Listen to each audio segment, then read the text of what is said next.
참 복음이 Жинхэнэ сайн мэдээ үнэхээр сайхан гэдгийг та бүхэн талархлын баярын мөрөглөөр дамжуулан мэдрэх болно.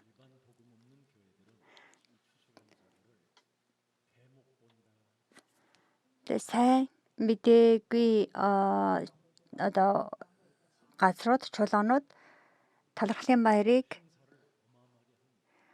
зүгээр нэг юм том хэмжээний ямар нэгэн ивент шиг л боддог байгаа. За тэр том хэмжээний ивент хийж байгаа зорилго нь талархаж бурхан дүргийг гэх нэрээр мөнгө цуглуулах явдал болох тохиолдол байдаг байгаа. Тиймээс тийм хэлбэр төдий чуулган болж болохгүй. Бидний бурхан энэхүү эзний өдөр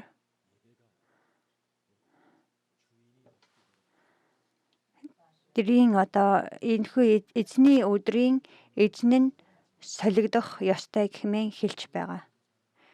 Мэдээж талархлын баяр гэдэг бол чухал өдөр. Гэхдээ яг хэнд талархаад байгаа юм бэ гэдгээ мэдэх хэрэгтэй. Амралтын өдрийн эзэн болох Есүс Христэд талархах тун. Яагаад бид талархах хэрэгтэй вэ гэхлээр бид үхлээс амь руу шилжүүлэгдсэн учраас юм.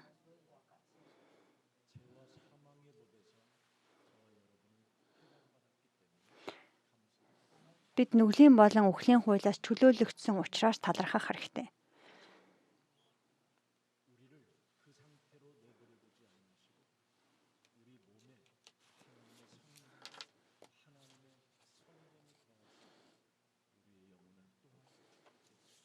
Тэгээ биднийг үхлийнх нь биеинд нь орхилгүйгээр харин бидний дотор Бурхны сүнс оршин байхаар бидний биеийг Бурхны ариун сүнсний сүм болгохоор Бурхан ажилласан байгаа.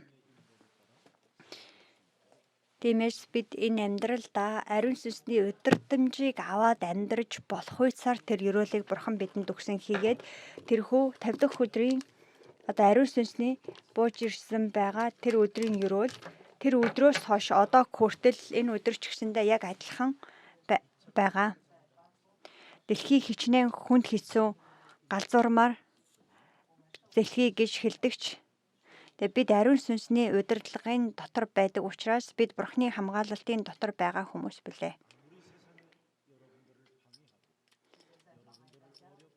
Энэ дэлхий хэдий биднийг эсэргүүцсэн биднийг хүнд хэцүү байдалд оруулдаг байлаач биднийг энэ дэлхий дээр биднийг тэврэн аваад зогсохгүйгээр мөнхийн ус хүртэл удирдах тэгээ эсвэл бидний агуулгахад дүүрэх тэр ёроол аль хэдийн бидэнд ирсэн байгаа. Тиймээс дээгүүр өнгөрөх баяр Пентекостийн баяр талархлын баярын дотор байгаа та бүхэн талархлыг мөрөглийг бүү мартаа гэд бидэнд талархлын баярын мөргөл гэдэг өдрийг Бурхан эзэн өгсөн байгаа.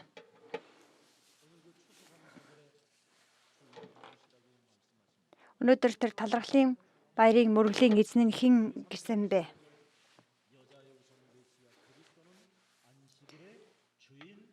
Эмэгтэй өрөөдөн болох Есүс Христ бол амралтын өдрийн эзэн юм.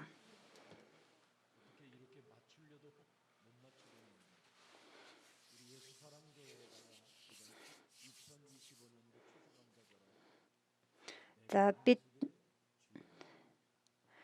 тэгээ энэ 2025 оны талархлын баярын мөргөл бол бидний хувьд бол эзэн би амралтын өдрийн эзэн юм а гэсэн тэр үг бидэнд өгөгдөж байна. Амралтын өдрийн эзэн болох Есүс Христ бидний нүдэнд үл харагдах ч гэсэндээ яг маш тодорхой ойлгомжтой ариун сүнснийхаа ажлаар ажиллаж байна. Өнөөдрийн Лук номын 6 дугаар бүлгийн 1-5 дугаар эшлэл дээрээс харсанчлан амралтын өдрийн эзэн болох Есүс Христэд итгэхгүй байгаа фарисеучуд хийгээд хуулийг баримтлагчид хэлбэр төдий мөргөл өргөгчдийг даган дуурайлгүйгээр үнэхээр жинхнээсээ амралтын өдрийн Есүс Христ таны эзэн болох болтугай хэмээн хүсэн өрөөж байна. Есүс Христ нүдэнд үл харагддагч тэрээр ариун сүнсээрээ гарцаагүй маш тодорхойгоор ажилласаар байгаа. Тиймээс үг залбирал сайн мэдээний дотор бид байх юм бол Еврей 4:12 дээр Библи бидэнд маш тодорхойгоор хэлэхдээ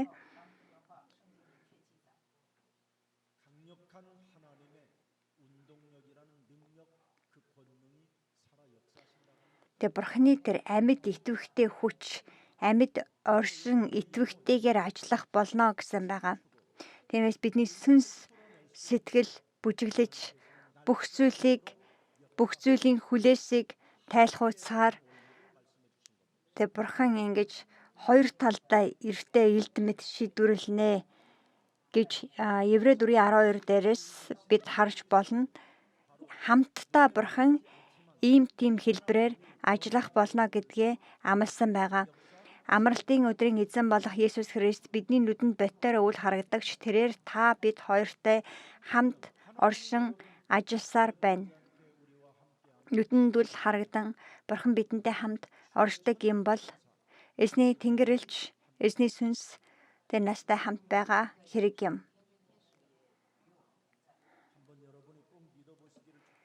Тэ эзэн сүнсээрээ тантай хамт оршин байна гэдэгт таныг итгэж үзээсэй гэж өрөөж байна. Тэгээд амьдралын талбар дээр чинь тэ Бурхны хүүхдүүдтэй ингээ хамтдаа эзний сүнстэй хамт амьдрах, тэр гэр бүл дотроос эзний сүнстэй хамт амьдрах, тэр итгэл таны зүрхэнд суулгадаасаа хэмээн хүсэж байна. Үнэхээр тэгж итгэн амьдардаг, нэгнийг гэр бүлдэж өөрчлөлт ордог, ажлын бизнесийн талбар дээр ч гэсэн өөрчлөлт ордог байгаа. Нүдэнд үл харагдах тэр итгэлийн дотор байж гэмээн Бурхан бодитоороо ажилдаг байгаа.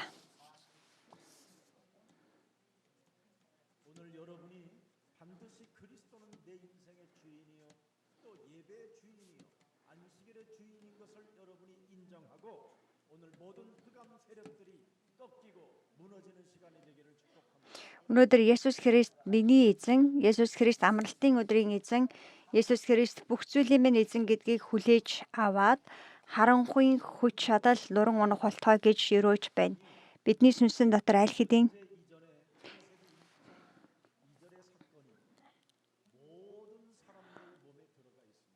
асуудлын гим нүгэл дэлхийд орж ирэхээс өмнө оршин байсан нэгэн байгаа.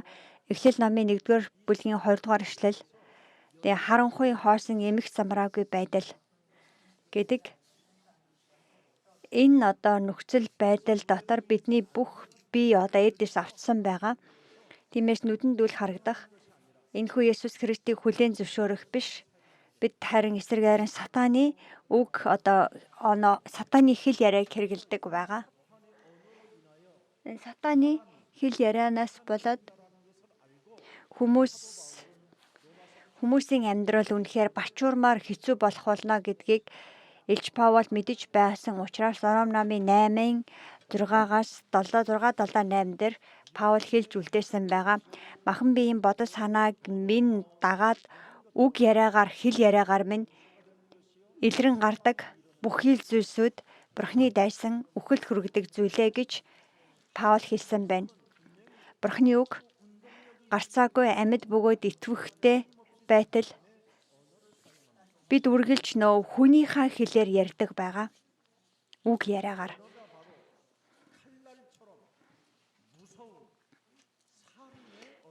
Тэр нэг хэрэгэлдэг үг хэллэг нь яг л ийм хурц зэвсэлтэй хутга шиг үхэл тарьдаг, бусдын зүрхийг өхүүлдэг тийм үг байгаа. За тэр нэг бусдыг өхүүлдэг тэр үг хэл яриа нь хаанаас гардаг вэ гэвэл таамаглал, тийм юм шиг байна. Тийм л байх гэсэн таамаглалаас үүдэн гардаг байгаа.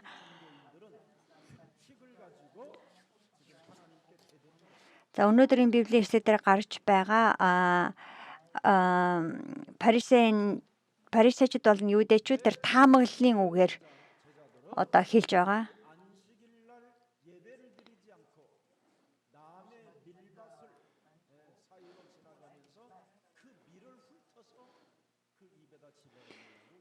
За тэгээд фарисеучуд Есүст хандаад танаа дагалдагч нар яагаад өнөөдрийн амралтын үзэр мөргөл өргөж амралтын өдрийн дүрмийг сахилгүйгээр царайн талбайгаар явахдаа тэгээ бусдын зүйлийг одоо ингэж хулгайлан идэж байна вэ гэж асууж байгаа.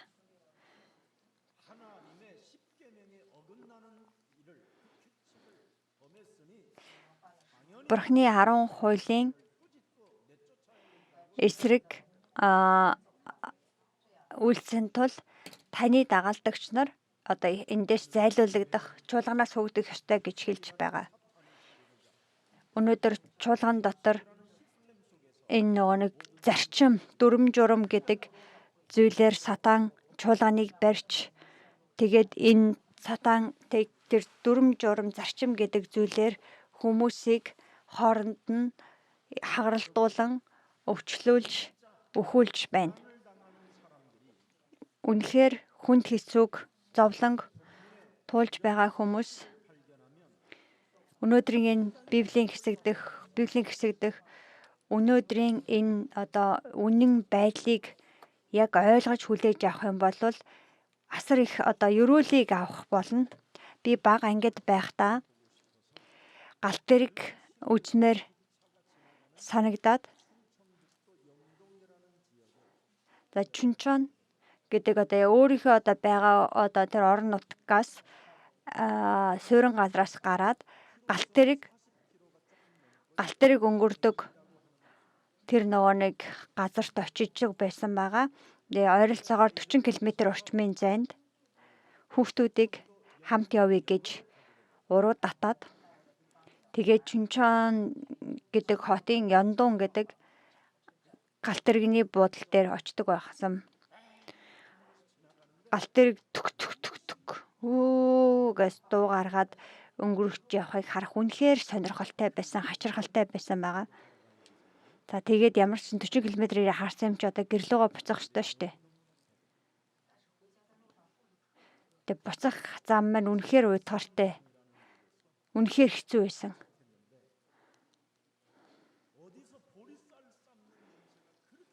За тэгээд дундаа Хагсамян гэдэг газарт очисон чи зэрэг нэг юм будааны чанжаага будааны үнэр бүр ингээл хамар цоргиж байсан байгаа.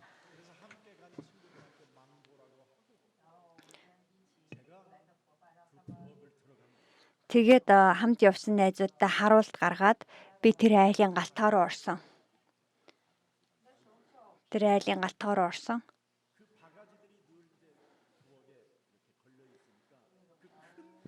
Тэндээс нэг том сав, галтгооноос нэг том сав авангуудаа. Одоо нөгөө нэг чанж байгаа будаанаас тэр саванда хийгээд гарч ирж байгаад баригдсан байдаг юм аа.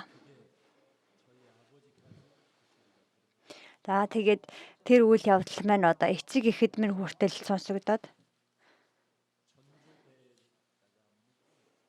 тэгээ аав маань нөгөө над биний ингээд илээ нэг намайг нэг хүлээд гинэ. Биэнд минь ингээд будааны хулгайч гэж бичээд надад наагаад ингээд намайг явуулсан байгаа.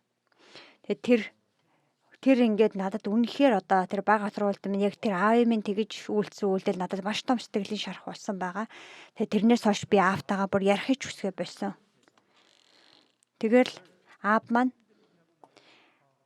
намайг ер нь зовоогдог, ичгүүрт оруулдаг. Тэгээ тийм л нэг оршихуй гэж бодож байсан болохоосоор би миний аав гэж бараг бодож байсан удаа байхгүй. Хэрвээ би багаасаа Библи уншсан байсан бол ааваа амралтын өдрийн эзэн болох Есүс Христ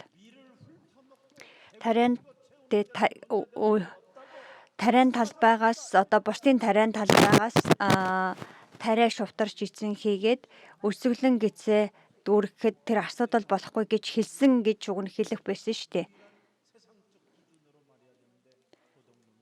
За тэр үед болонгууд бидний одоо тэр үйл явдлыг хэмжих өөр хэмжүүр гэж байгаагүй. Дэлхийн хэмжүүрээс өөр зүйл байгаагүй. Дэлхийн хэмжээр болохоор тэр үед будаа хулгайсан л будааны хулгайч байсан байгаа.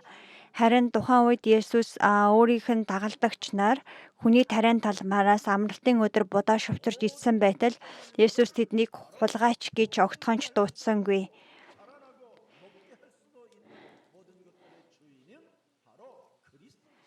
Тэгээд харин би бол амралтын өдрийн эзэн гэж хэлсэн байгаа. Тэгээд бүхий л өв сургамлыг ургуулагч, бүхий л одоо жигүүртэн шувуудыг тэр ургамалдаар тижээгч эзэн тэр Есүс Христ болвол амралтын өдрийн эзэн тэр жоохон тариан талбаанаас жоохон будаа шувтарч ижлээ гэд тэр асуудал болох юм биш ээ. Хүн юуны түрүүнд хүн жухлаа.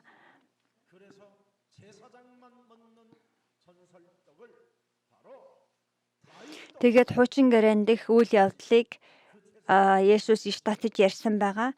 Тэр нь болохоор Давид дайны үед зүхтаж явахдаа зөвхөн тахилч нар идэх ёстой байсан дахлын ширээний талхнаас өөрийнх нь дагаж байгаа цэргүүтэй хамт идэж байсан хийгээд тэглээгээд бурхан Давидыг шийтгсэн юм биш.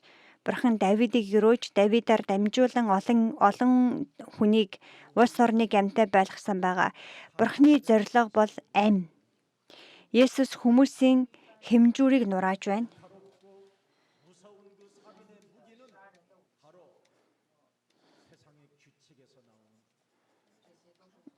Тийм хурц ийм тийм гэсэн өнцөгтэй тийм хандлага бол хүний хэмжүүрээс л гардаг байгаа.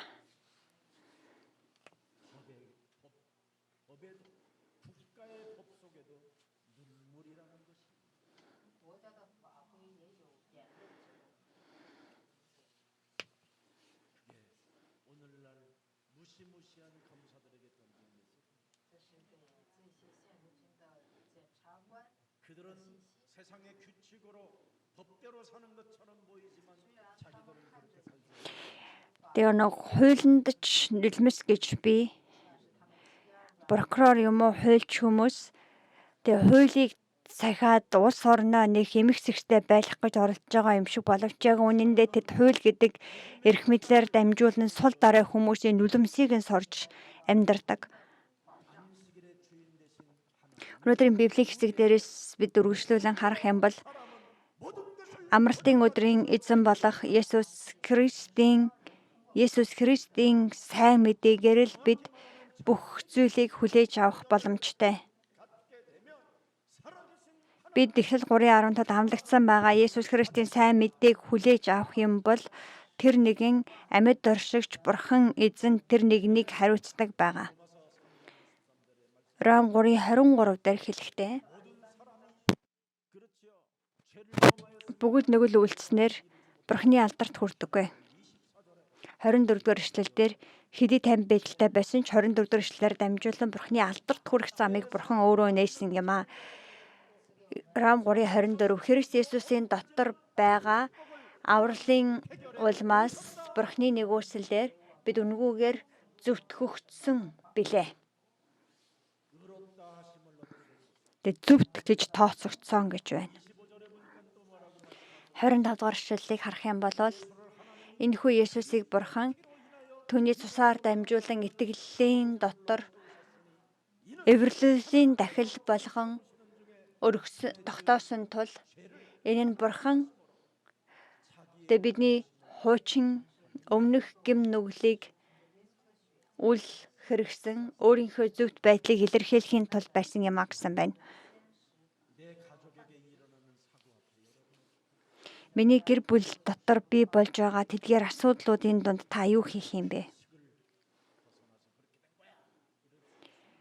Бид нар нэг чи дүрмээр аваагүй болохоор ингэж байгаа. Чи буруу юм хийсэн болохоор ийм байгаа гэдэг хүн. Чи өлсөж байсан ч гэсэн дэсэд ирэх хэрэгтэй штэ гэж хэлэх ёстой юу?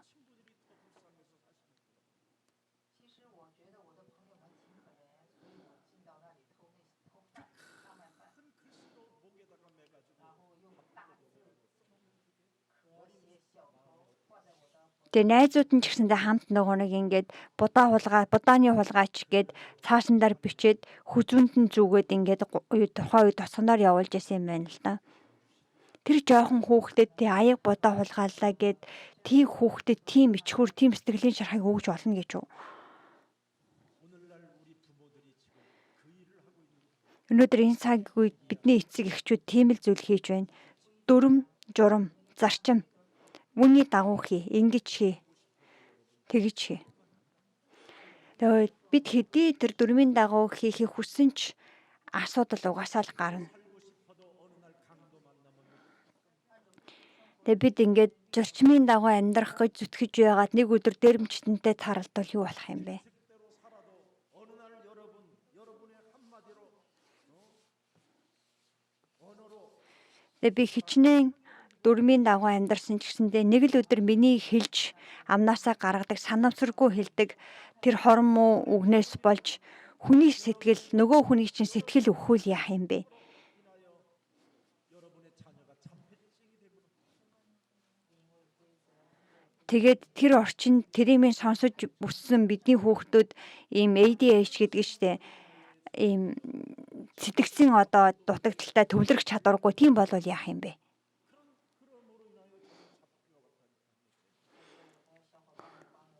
Тэгээ би одоо багадаа тохиолдсон байгаа ааваас авсан байгаа тэр шитгэлийн улмаас би ч гэсэндээ яг тийм сэтгцийн үед оюун санааны үед тийм доктортой биш байдалтай болсон байгаа.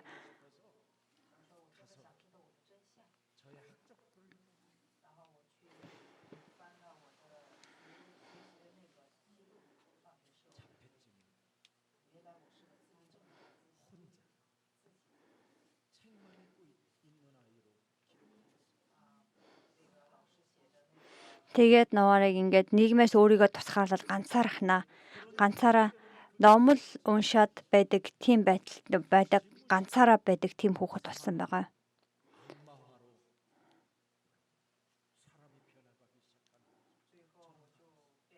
Тэр дүрм гэдэг зүйлийг нэг бүрчлэн сахих гад ирэхээр гэр бүл гэдэг зүйл ч гэсэндээ тэр чигээрээ тэр дүрм гэдэг нэрийн доор бие биенийгаа өхүүлдэг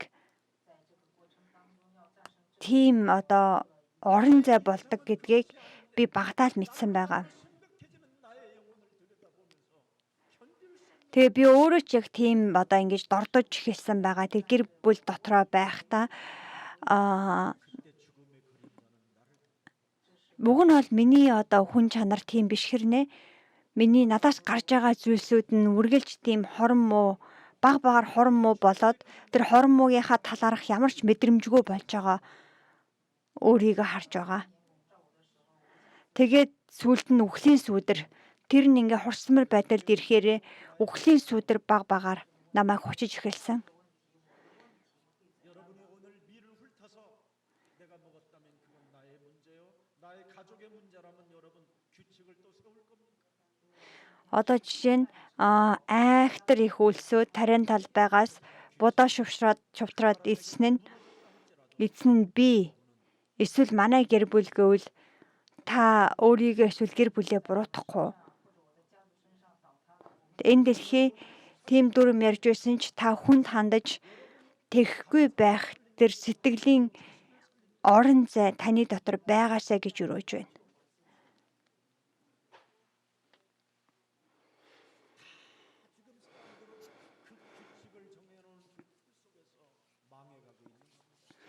Тэг хүмүүс тогтоосон байгаа тэр дүрмийнхаа дотор сүрч явна. 우리 후대들은 안 망하는 보장이 있어야 될 거 아닙니까? 안 망하는 보장. 예수는 Тэг бидний ингээд хойч үеийнхэн эзнийг хүсэмжилдэг байх тэр боломжийг бид олгох ёстой биш гэж үү?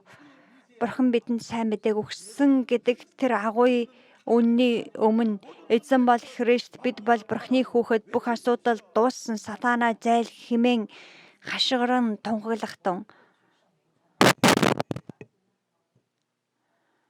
여러분 지금 점점점 미래를 들여다보면 이제는 AI 시대로 모든 인간성을 잃어버리고 미쳐가는 시대가 Одоо бид нар баг багаар ирээдүйг ингэж аажмаар ажиллаад үсэх юм бол аажмаар AI-ийн одоо эрен үе эхлээд хүмүүс одоо хүн чанар хүн бодол гэдэг зүйлээ баг багаар алдах тийм ирээдүй рүү бид алхаж явна. Тиймээс бидний эзэн бол амралтын өдрийн эзэн гэдгийг Тэгээ бидний эзэн тэр аврагч эзэн гэдгийг зүрхэндээ гүнзгий суулгаад өөрийнхөө эд эсэн дотор шийлэн үлдээгээсээ хэмээн өрөөж байна. Зөвхөн Христэд төвлөрөгч нэгэн Бурхны хаанчлалын хамгаалалтын дотор байдаг. Бурхны хаанчлалын хамгаалалтын дотор байдаг хүмүүст цор ганцын өрөөл ирдэг байгаа. Тэр цор ганцын өрөөлийг хүлээж авсан нэгэн ирээдүйн баталгаажаад зогсохгүй шинэ бүтээлийн түүх болж дуурсагдах тэр Бурхны дуурсагдах хэмжээний тэр өрөөлийг үр удамдаа өвлүүлэн үлдээдэг. Тиймээс бид Лук 10:19-ийг мартахаа болцооё. Үр хүүхдүүд чинь дүрмийг зөрчсөн байлаач гэсэн хилэнцэд хорхой болон могойг тас барьж бүхэл хорон муугийн эрх мэдлийг нураах хүч чадлыг өгсөн тул та нарт хор хүргэх нэгч үгүй гэсэн тэр итгэл дотор үр хүүхдээ өсгөхтөн.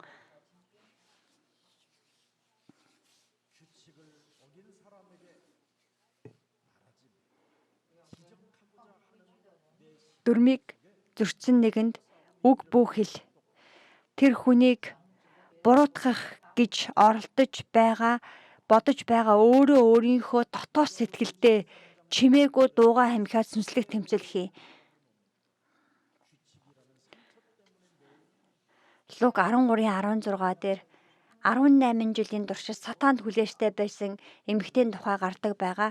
Дүрм журам гэсэн тэр зүйлээс болж тэр сатаанд хүлэгдсэн байгаа. Есүс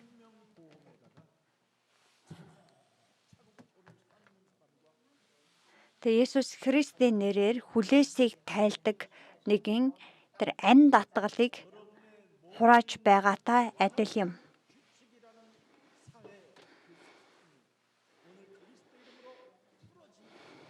Энэ нийгэмдэх тэр зарчим гэдэг зүйлсийг хүнд хандсан зарчим гэдэг зүйлсийг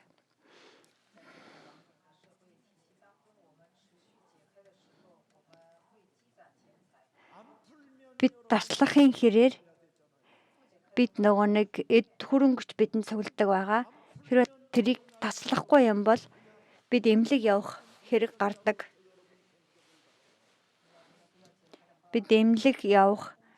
гардаг.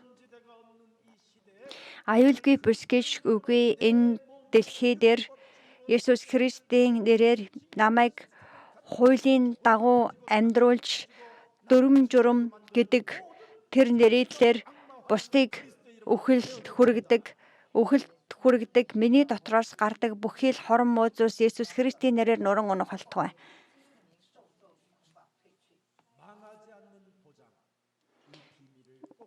Үлс сүрэх баталгаа энэхүү нууцыг заавал хүлээн авах тун.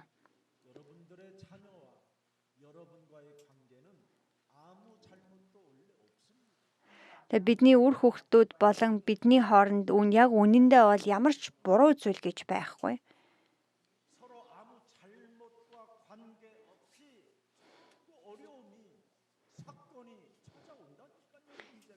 Бид нар ингээд биендийнхаа өмнө ямар ч буруугүй байгаа хэрнээ ямар нэгэн асуудал эсвэл тийм буруу зүрүү гэдэг зүйл гарах хүртэл тийм асуудлууд бидний амьдралд үйл явдал болдог байгаа. Тэр чинь нөгөө нэг Эхлэл номын 1:2 шүү дээ. Тэгэл бид нар нөгөө нэг ингээд үр хүүхдтэйгээ гэр бүл дотроо ийм өстөн дайсны хэлбэртэй. Тэгэл бинийгээ бүр галзуурахад хүргэдэг ийм байдалтай. Сатан орж ирээд Эхлэл номын 3 дугаар бүлэг дээрээс харах юм бол Сатан орж ирээд нэг үг шимсний улмаас зүгээр ганц удаагийн цохол дээр Адам, Евагийн гэр бүл шууд суурилд хүрж байгаа штэ. Харин энэ нэг удаагийн цохол дээр нүрэн унахгүй байх арга зам нь Есүс Христийн нэрээр Сатаны ажлыг нураах явдал юм. Есүс бол Христ гэдэг энэхүү нэрийг дуудах явдал юм.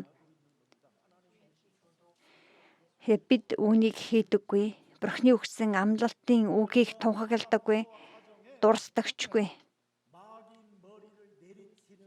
이걸 안 한 결과 그 가정은 살인이 들어갔다는 말이에요. 见他守着口的话，这个亚当夏娃的家里来了杀人的人。 그걸 안 한 결과 Тэгээ тэд нөгөө нэг сатаны толгойг Адам Ева хоёр сатаны толгойг гიშгээгүй улмаас тэр гэр бүлд аллага орж ирсэн байгаа. Тэгээд муу одоо чөтгөр дүүлчилдэг Нефилимийн цаг үеигч бий болж төрөл бүрийн шүтэнүүдэд өргөдөг дахлын ширээ босгогдож хүний махан биед итгэл найдвар гийн горлог тасардаг. 이 창세기 1장 2절이 순식간에 탐욕에 바벨탑으로 세상을 덮어서 오직 세상은 지금 바벨탑 쌓는데 정신을 잃어버리고 있다.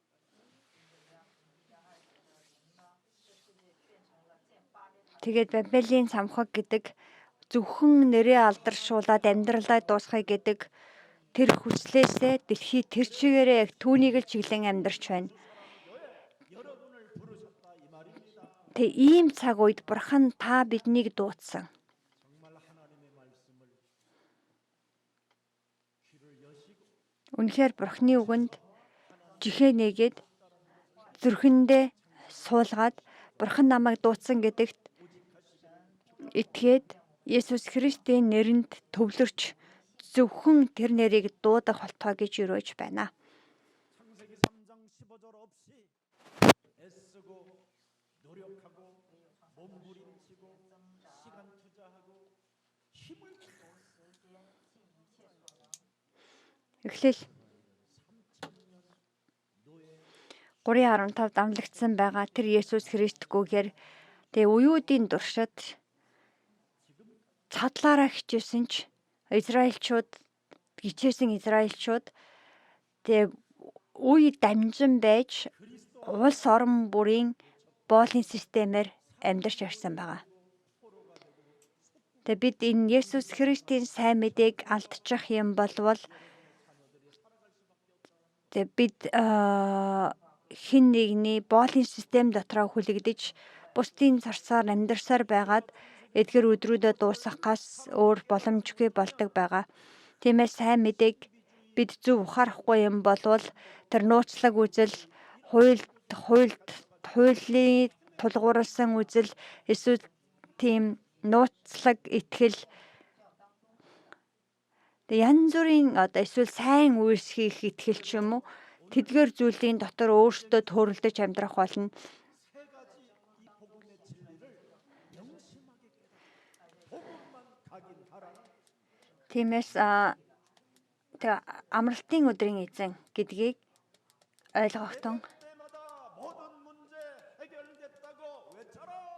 тэгээ мөргөл бүр дээр бүх асуудал дууссан хэмээн хашгирахтун.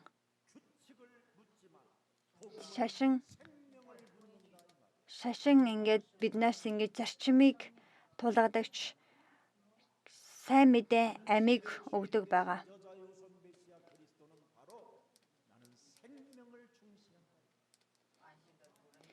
Тэр эзэн амийг чухал тооцдог эзэн. 바리새인들은 예수님의 제자들의 한 행동을 보고 날카로운 비난을 쏟고 총동질을 하고 규칙을 앞세워서 예수님의 제자들을 다 멸절시키려고 했지만 Тухайн үеийн хуулийн багш нар Есүсийн дагалдагч нар дээр дүрм журам хууль гэдэг зүйлээр дарамтлан тэднийг итгэл гэж бодож байгаа зүйлээс нь холдуулахыг хүссэн ч Есүс өөрөө тэдний өмгөөлөгч нь байсан юм а. Иохан номын 3:16 дээр хэлэхдээ Бурхан ертөнцийг үнэхээр хайрласан тул цорын ганц хүүгээ өгсөн. Ингэснээр түүнд итгэдэг нэгэн мөхөглийг үзэхгүй хийгээд мөнхийн амийг олж авах болно гэсэн байгаа. Мөнхийн ам чухал юм а. Өнөөдрөөс өөрийнхөө өөр хүүхдийг чухалд тооцоосэй гэж хүсэж байна. Тэр одоо хүүхдийг ямар нэгэн дүрмээр тулгуурлан хурцаар шүүмжлэх юм бол тэгээ наад чиг ийм гунигт бага насыг амсаж үхлийн сүлдэр хучих өдөр ирж магадгүй шүү.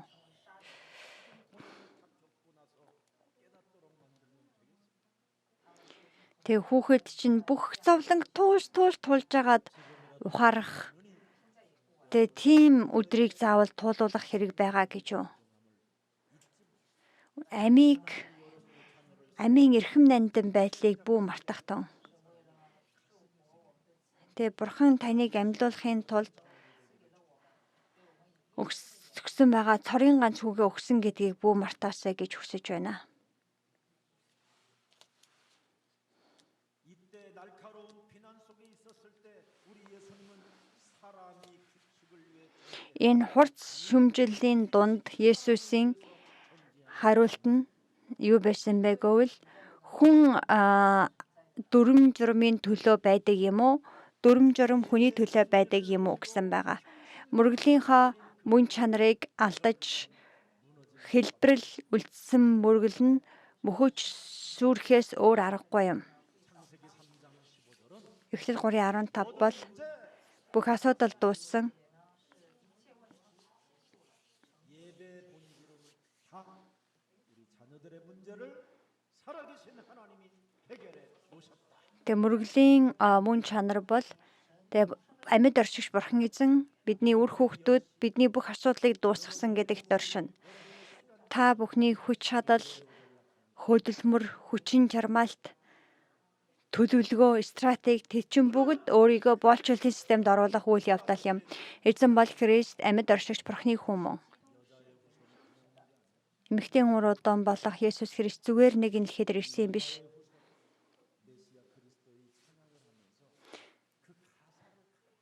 Хамтаа нэг магтан дуу дуулангаа дууны үгийг ингээд сайн ажиглан хараарай.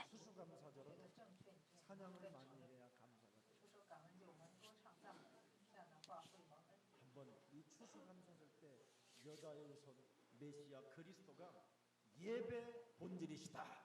За эмэгтэй хүн руудан болох Месиа Христ бол мөргөлийн мөн чанар мөн. Намайг амьлуулахын тулд ирсэн нэгэн. Тиймээс үр хүүхэд минь тэр Есүсээр дамжуулан амийг хүлээж авсан тул Есүс чиний дотор оршин байна гэж бид харахад өөр асуудал үүсэхгүй вэ? За хамтаа магтан дуудуулцгаая. Нурж эмтэрчсэн энэхүү миний зүрх сэтгэл бардамнал бахархал дундаа замаа алдсан байсан би. Бардамлынхаа зам дээр чадлаараа тийчлэн үл итгэлийн сүдэр дор төөрөгцсөн амьдрал минь. Эмэгтэй өрөөдөн болох Христ энэ дэлхий дээр иржээ. Намайг аврахаар тэр загалмайг үүрчээ. Үхлийн өрхөн дундаас намайг амьлуулахаар Христ миний эзэн болсон.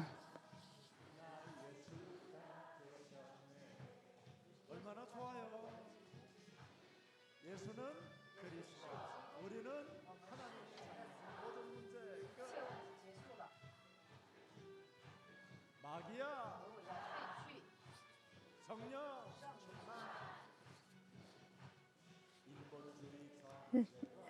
Хүн төвхтэй үзлийн зэмлэл хийгээд хуулийн хүлээсэн дор сатааны худал үгэнд хазайн автсан би. Худал инээмсэглсэн хувиа бодлох үзэлдээ сэтгэл нь хатсан байсан би Есүс Христийн хайраар дахин амьдарсан.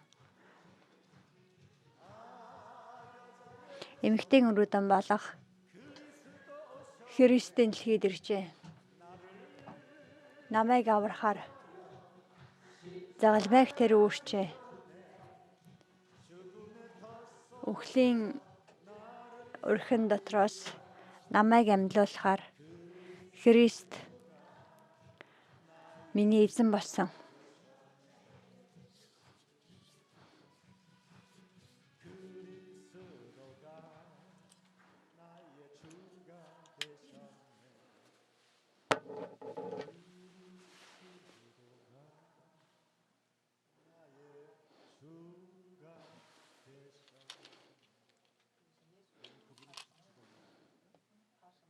Тэр эзэн ямар нэгэн дүрм журмыг урдаа барьдаг гэж үү, тэрээр хайр хийгээд амийг урдаа барьдаг нэгэн юм аа.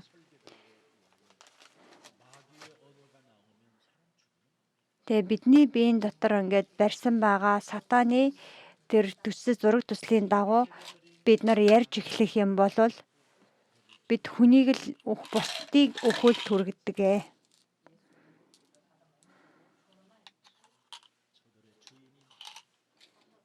Тэгээ Есүс бусдын тариан талбайгаас тариаш товтрон эзсэн байсан дагалдагч нараа та нар яагаад нэр нүрийг минь бохирлов боцорлов гэж зэмсэн биш, харин тэр дагалдагч нарыг харан эд миний хүмүүс, би эднийг хамгаалах, би эдний өмнөөс шидэглийг хариуцлагыг хүлээх болно гэсэн байгаа. Тэгээ тиймхүү эзэн бидний өмнөөс бүхий л хариуцлагыг өөрийнхөө бие дээр үүрсэн. Тэгээ шашин биднийг ийм дагахад төвөгтэй ийм хэцүү зүйлсүүдийг бий болгодог. Та ч гэсэн үр хүүхэдтэй хандан тийм дагахад ийм хэцүү тийм зүйлсүүдийг бий болго. Харин энгийн зүйлсийг өөрийнхөө итгэдэг эзэн Есүс тэр цор ганц эзэн л байх юм бол тэрээр чиний бүх хариулт байдаг учраас зүгээрээ гэж хэл. Эхлэл 3:15 дамлагдсан байгаа. Эзэн Есүс Христ бол амийг өгдөг эзэн. Тэгээ ямар нэгэн шашны бурхан нь үхлийг л өгдөг. Тэгээд муу сүнс гэрлийн тэнгэр элчийн дүрд хувраад бидний дунд орсон гэж 2 дугаар Коринт номын 11:14 дээр байдаг биш гэж үү?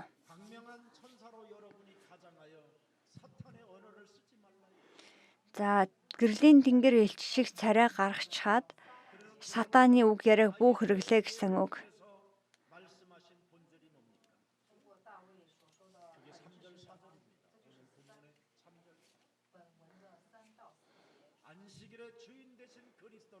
Лук 6:3. Амралтын өдрийн эзэн болсон тэр Христ бидэнд ам бүхний түрүүндээ гэж хэлдэг. Ам юунаас чухал?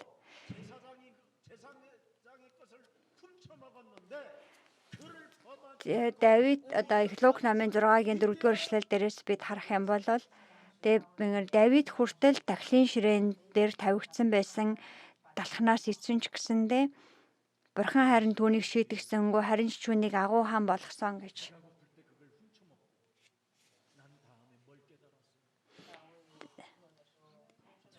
Давид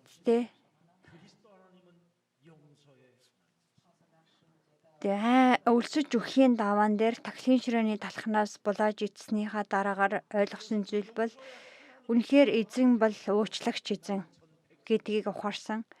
Эзэн намайг уучлсан учраас би бүх ард түмний уучлах болно.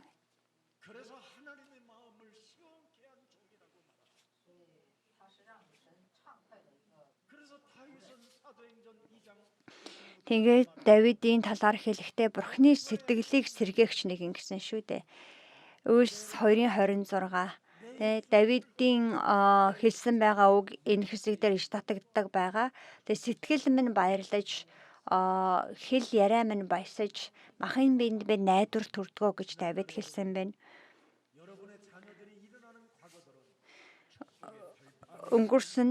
Өнгөрсөнд бидний үр хүүхдүүдэд бий болсон байгаа бүхэл үйл явдлууд эрүүлийн сувг гэж итгэн хүлээж аваад энэ өдрөөс эхлэн амралтын өдөн Есүс Христ таны эзэн болох болтугай гэж өрөөж байна.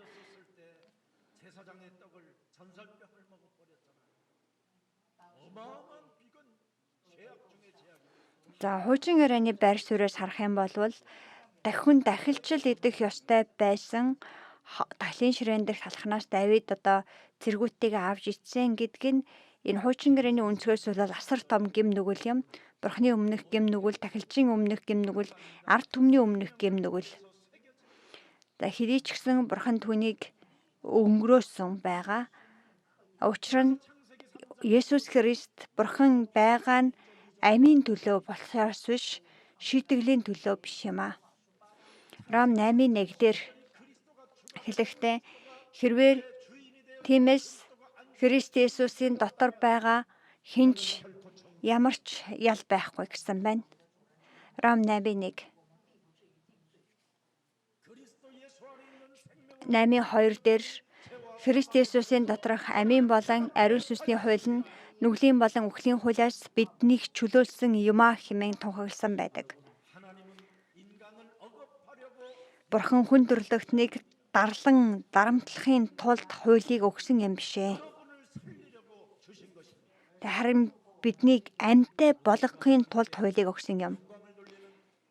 Тэрхүү бурханд алдрыг өргөсөн амралтын өдөр байгаасаа хэмээн хүсэж байна. Өнөөдөр Тэ 6-гийн 5 дээрээс харуул амралтын өдрийн эзэн бол би байна гэж Есүс Христ өөрөө хэлсэн байгаа. Тэр биднийг уучлсан. Тэр бидний гим нүглийн төлөө загалмайг өөр дээрээ үүрсэн.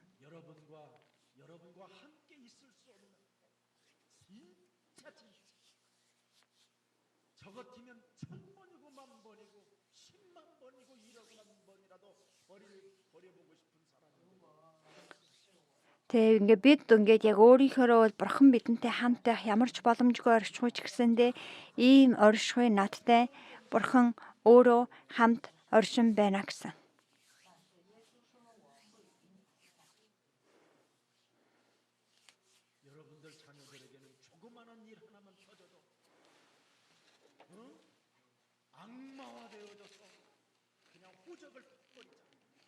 Тэгээ бид нар нөгөө хүүхдүүд минь ингээд жоохон л ингэж сэтгэл нийцэхгүй ингээд зүйл хийх юм бол бараг л нэг ингээд нүдэн эргэлдээл бүр ингээд хил ам нь хурцлагдаал. Тэгээ бид нар ингээд шууд ингээд ингэн тэгж болно болохгүй гэж хэрүүл хийж эхэлдэг. Тийм одоо бараг чөтгөр шиг болдог аа.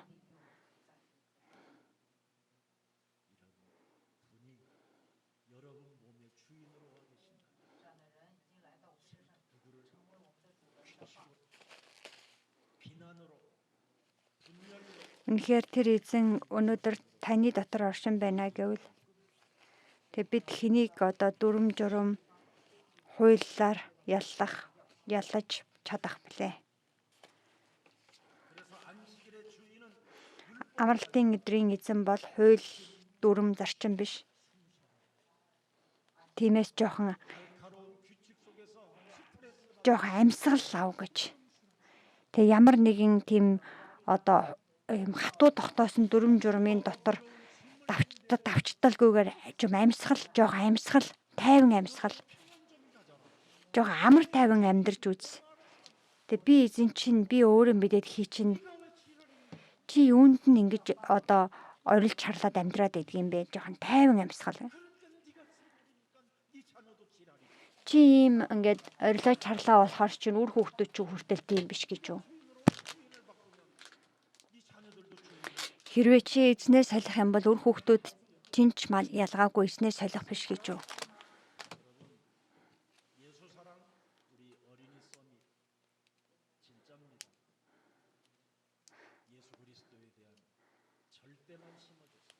За манай Жесер Сүлааны хүүхдийн цэцэрлэг байгаа. Тэднэртээс үнэхээр та нарт тэдэнд зүгээр Есүс Христ цор ганц Есүс Христийн талаарх итгэлийг л та нар суулгаж өгөх хэрэгтэй. Сүлааны хүүхдийн багш нар.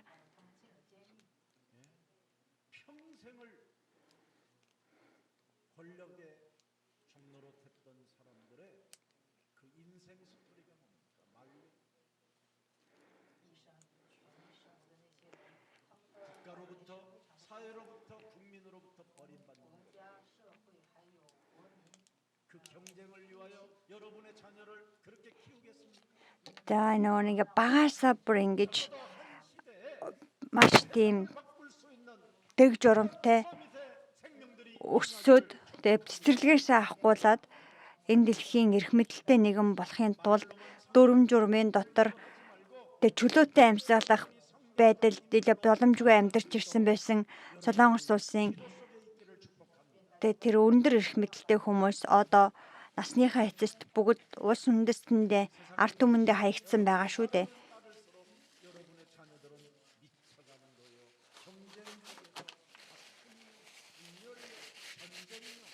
Энэ дэлхийн одоо тэр хууль дүрмийн зарчмыг бид дагахынхаа хэрээр бид нар байнгын тийм зөрчил, стресс дотор амьдрах болно. Та үнэхээр үр хүүхэдтэй амжилт гэж юу вэ гэдэг тэр амьдыг мэдрүүлэхийг хүсэж байгаагүй л зөвхөн Есүс Христийн дотор хүүхдүүдэд амьдруул. Үйлс намын 1:8-ын дотор амьдруул. Тэр үг одоо ч амьд идэвхтэй хөдлөн байгаа хийгээд Үйлс 1:8 тэрээр дэлхийг эзлэх боломжийг өөрийнхөө хүмүүст өгдөг. Тэг зүгээр нэг юм хороогоо эзэлдэг нэгэн биш. Дэлхийг эзэлдэг нэгэн байх тэр хүч чадлын их усвэр Үйлс 1-ийн дамжуулан бидэнд ирсэн байтал та нар хороон дотроо юунд хэрүүл хийж суун вэ?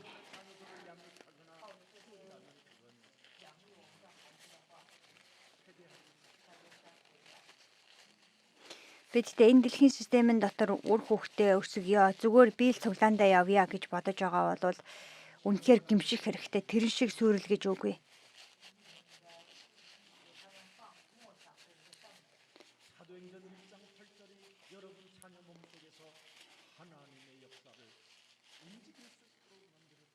Тэгвэл 1:8 бидний үр хүүхдийн биеийн дотор амьд хөдөлгөөцсээр бид туслах хэрэгтэй. Амралтын өдрийн эзэн хэрвээ Есүс Христ мөн гэвэл бид мөргөлийн цаг бүр дээр Христ Есүс бидний бүх амьдралын минь асуудлыг шийдвэрсэн нэгэн мөн гэж итгэж байгаа бол та өөртөө байгаа тэр хамгийн чухал зүйлээ үр хүүхдтэй ч адилхан өглөөлөх эрхтэй биш гэж үү?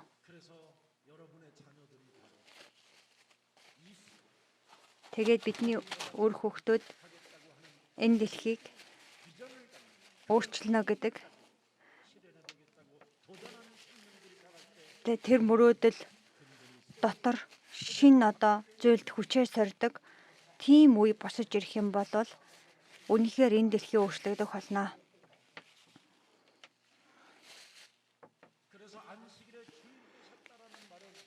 Иесус амралтын өдөр болсон гэдэг нь бид Есүс Христтэй холбогдсон мөргөлийг өргөж байж одоо бүрэн дүүргэгдэх болно гэсэн утгатай юм.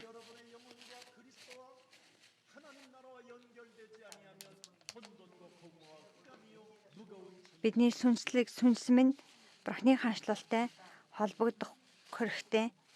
Үгүй бол хоосон харанхуй эмх замраагүй байдал бидний хүчснаар амьсгал байнга дутуу амьсгалсаар байх болно.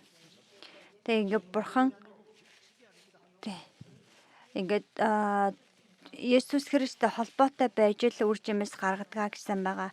Тэмцэлдэж байж, хууль сахиж байж биш, харин суур тэжээл өгдөг, моттойгоо холбоотой байх юм.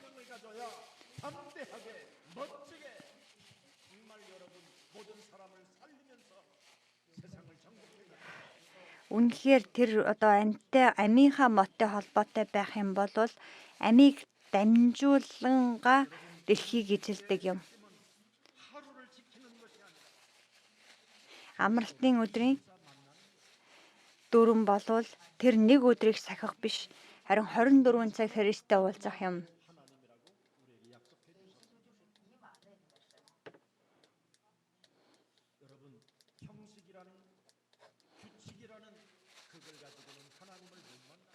За бид нөгөө хэлбэр эсвэл дүрм гэдэг зүйлээр Бурхантай уулзах болох боломжгүй.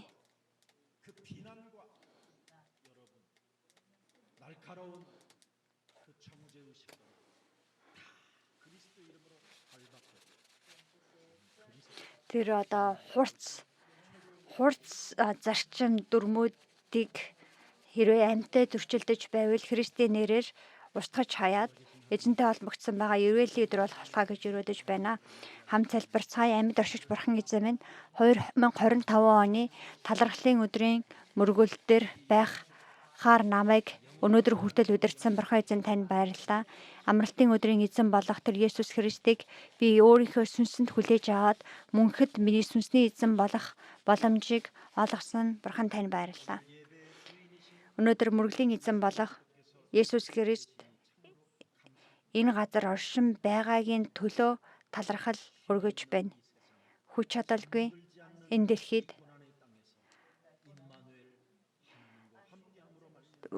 унтахчгүй байдаг энэ зовлонгийн газар дээр Эхлэл 3:15 дамлагдсан байгаа.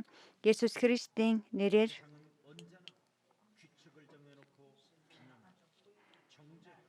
амрах боломжийг өгдөг бурхан эзэн танд баярлалаа.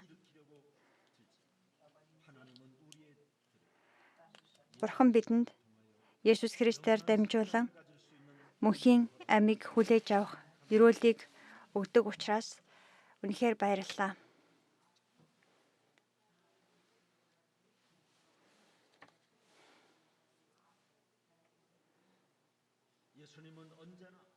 Есүс үргэлж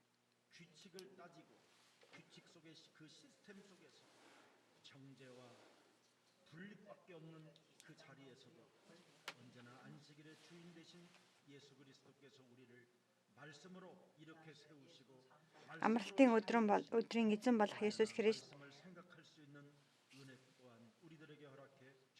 үгийг өгч үгээр дахин босож чадах тэр нэгүслийг өгдөг учраас баярлалаа.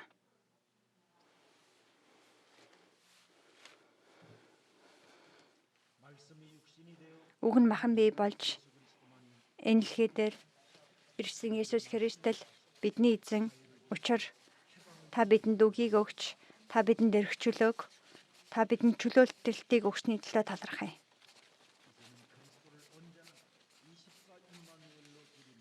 Бид Христийг 24 цаг Христийн дотор амьдарч хүн бүрт амийг сайн мэдээг дамжуулдаг цаг үеийнхаа Христ итгэлийн гэрч нар байлгах болтугай. Амралтын өдрийн эзэн болсон Есүс Христийн нэр энэ өдөр бидний сүнсийг өрөөх болтугай.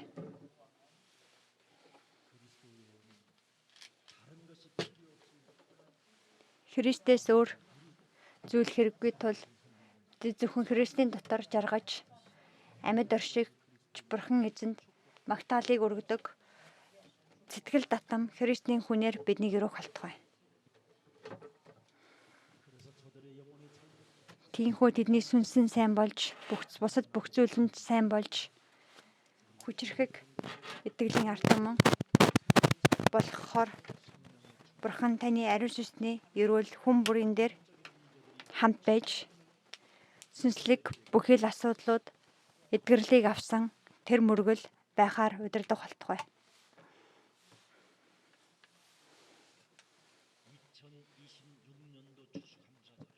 Ирэх жил 2026 оны талархлын мөргөл дээрч хүн бүрийн амьдралд ариун сүнсний үр жимс асар ихээр ургаж түүн дотроо өөртөө баярлан жаргах өдөр байх болтугай. Эзэн бол Христ амьд оршигч бурхны хүн гэдгийг гэрчлэх хэмжээний тэр гэрчлэлүүдийг тэдэнд өгөх болтугай.